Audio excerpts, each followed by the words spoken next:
हमारे मैनिफेस्टो में MSP with legal guarantee लिखा है।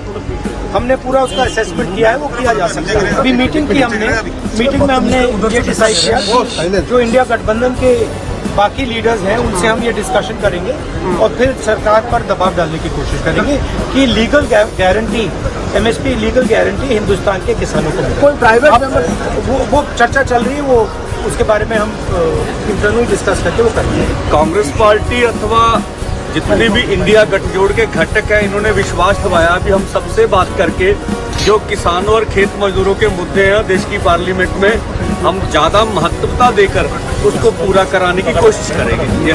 एक बात बहुत इम्पोर्टेंट विपक्ष के नेता मानयोग राहुल गांधी जी से हमारी हुई है, जो हरियाणा गवर्नमेंट ने हमारे किसानों के ऊपर जिस तरह का अत्याचार किया है उसको इन्होंने हमारे साथ वायदा किया है कि जो हरियाणा गवर्नमेंट वही गोलियां चलाने वाले, वही मारने वाले, वही इन्वेस्टिगेशन करेंगे और वो कैसे इंसाफ देंगे उसके ऊपर हमारी आवाज़ बनकर पार्लियामेंट के अंदर वो बात रखेंगे, प्रयास करेंगे कि हमें इंडिपेंडेंट वो इन्वेस्टिगेशन हो पाए। आप जानते हैं कांग्रेस की मनमोहन सरकार ने जमकर किसानों की MSP बढ़ाई थी। कांग्रेस सरकार के मुकाबले मोदी सरकार ने किसानों को बहुत कम MSP दी है। मनमोहन सरकार में गेहूं की MSP 119% और धान की MSP 134% बढ़ाई गई। वहीं मोदी सरकार में गेहूं की MSP सिर्फ 47% और धान की MSP सिर्फ 50% बढ़ाई गई। आंकड़ों से साफ है कांग्रेस सरकार किसानों का फायदा सोचती थी और तस्वीरें गवाह हैं। नरेंद्र मोदी अपने अमीर मित्रों का फायदा सोचते हैं। के डिस्कॉम करीब 18 लाख करोड़ से लॉस में है और इसी प्रकार से बिजली मुफ्त देने की स्पर्धा रहेगी तो हमारा बिजली का क्षेत्र खत्म हो जाएगा।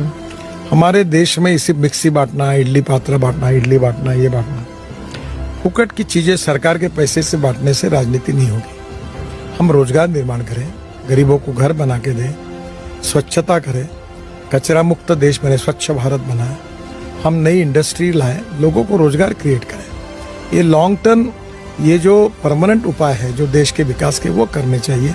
चुनाव जीतने के लिए केवल ये रेवड़ी बांटने से देश का भी नुकसान होगा, आर्थिक स्थिति का भी नुकसान होगा और समाज का भी नुकसान होगा। अब जब फुकट में चीज कोई मिलती है तो लोगों का उसका महत्व नहीं होता। मुझे लगता है कि लोगों को जहाँ जरूरी होगी वहाँ जरूर उनको कंसेशन देना चाहिए, पर इस प्रकार की राजनीति चुनाव को देखकर जो हो रही है वो लोकतंत्र के लिए घातक है, अच्छी बात नहीं।